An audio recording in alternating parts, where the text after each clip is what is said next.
Hey guys, this is April from Miss Momo Love Sci, and welcome back to my channel. Just like the title said, I am going to tell you how I plan on incorporating a book study into my physics classroom.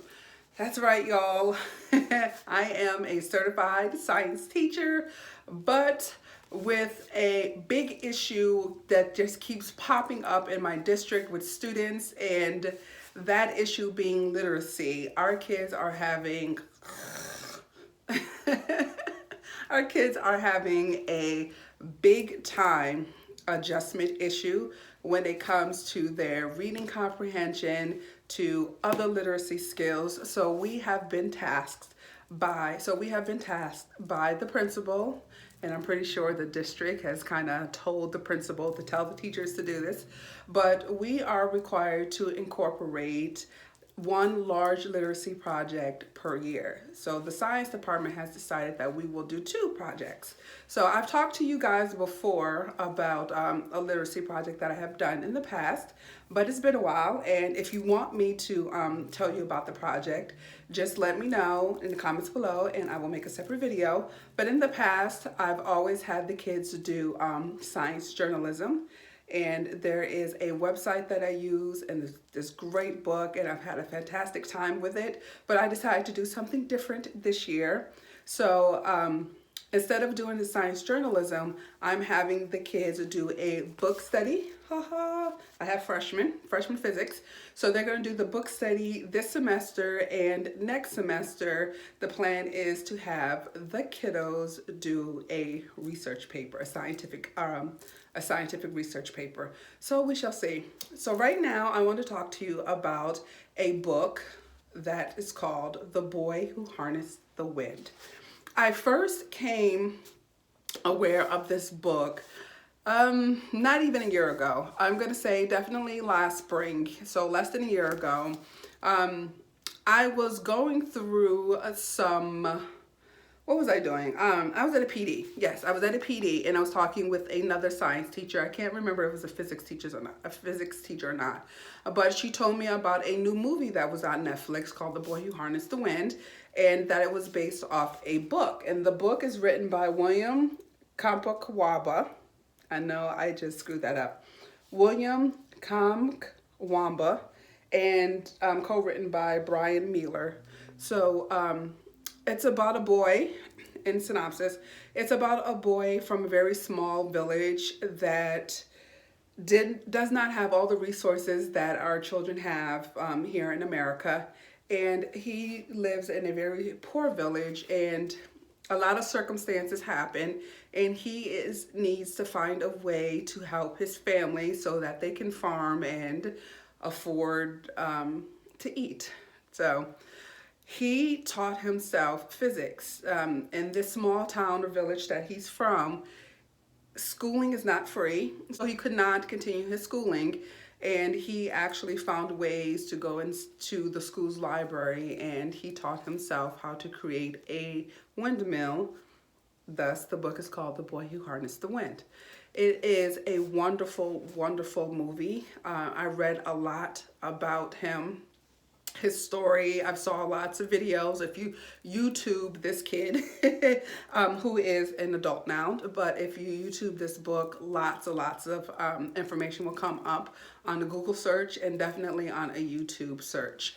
So what I wanted to do is I wanted to incorporate reading in a meaningful way. And because I'm teaching physics, I think that a book about a boy who teaches himself physics to create a windmill will be a perfect fit with the units that I have to teach.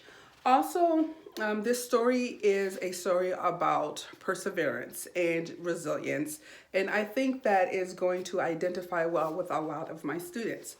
So exactly how do I plan to incorporate this? So first things first, for this book study, in order to do the book study, I'm going to have to take a pause with my curriculum. And I don't have a lot of pause room. I have about 2.5 weeks, okay? So I'm going to do a book study in 2.5 weeks. This is not a very long book. It is 200 80 plus pages, okay? So not very lengthy book. And I have the young readers edition, so it's very friendly for younger minds to read. So the other physics teacher and I got together and we kind of figured out how we're going to do this. We're not English teachers. I did consult with the English teacher, but it was kind of, this is what a book study is per the English teacher, and what it looks like is going to depend on you and your students. So we decided not to incorporate this during a unit, meaning we were floating around. Maybe we have content Monday through Thursday, and then Friday is book study day. So I decided against that because my kids have trouble with transitioning, and I just think that it's going to be more of a distraction, and I really want to focus on this. I've done it in the past with the side journalism, and I don't think it's something I would try again. I would kind of just do it all at once. So we're going to take 2.5 weeks. And so what we did is, in looking at our kids' MAP scores, I don't know if you guys have MAP scores, but it tells us our kids' reading abilities, and it tells us where the kids are lacking, text information, graphics, all that good stuff. So what we decided was that we were going to chunk the book into 10 days. So every day in class, they would have a certain number of pages to read or a chapter to read, and the chapters are very short. And with that, we were going to have supporting activities to do with the class. So at this point, we have a lot of activities that we have lined up for day to day. And we have outlined how many pages that these kids should read per day. So we know kids read faster than normal, which is perfectly fine. And we know kids read slower than normal. We only have 35 copies, so we only have a class set of these. But I did send an email out to parents that I've checked the local libraries. There are plenty of copies at the libraries. For those scholars who are just more excited about reading the book, they can read what they have to during class, and if they want to read extra at night, that's perfectly fine. It's not like I'm going to be a stickler for, you didn't read the 10 pages today, you didn't read the 15 pages today. What I really want to get across to the kids is I want them to read the book. Hopefully they'll enjoy it, but I want them to be able to pull out text information. I want them to make inferences based on what they're reading.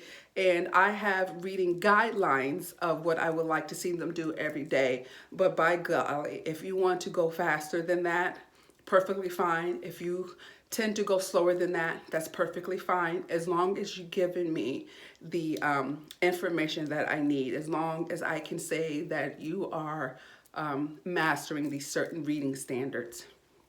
So if you would like for me to specifically show you the outline that I'm going to do day for day and my expectations, just let me know in the comments down below, and I will make a short video just showing exactly what I am going to do.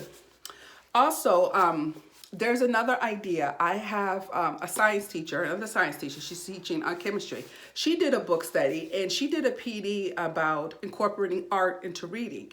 And so what she has decided to do in her class is, since there are no pictures, right? We don't know, except from here, we don't know what these characters look like, right?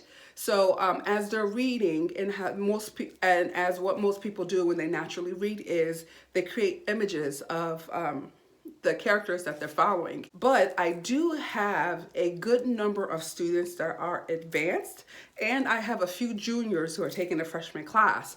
So I'm thinking for those kids, the art project might be an option because it's a little more, I don't want to say rigorous, it's a little more challenging.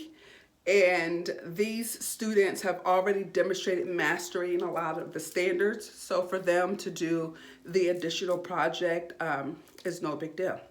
But anywho, that's what I wanted to share with you. My thoughts on how a physics teacher, freshman physics teacher, is going to incorporate The Boy Who Harnessed the Wind into her physics class. And of course, right before Thanksgiving break, the goal is to watch the Netflix movie and then talk about comparisons, similarities, differences between the book and with the movie, because the movies always add some glamour, or they always do something different. So that's all I have, you guys. That's my suggestion. If you have anything that I should try, just let me know. I have not started this yet, actually. And if you have any great ideas, just leave them in the comment down below, and I will look to see if that's something that I can incorporate into my class. With that being said, this is Miss Momo. I'm signing off, and until next time, see you later.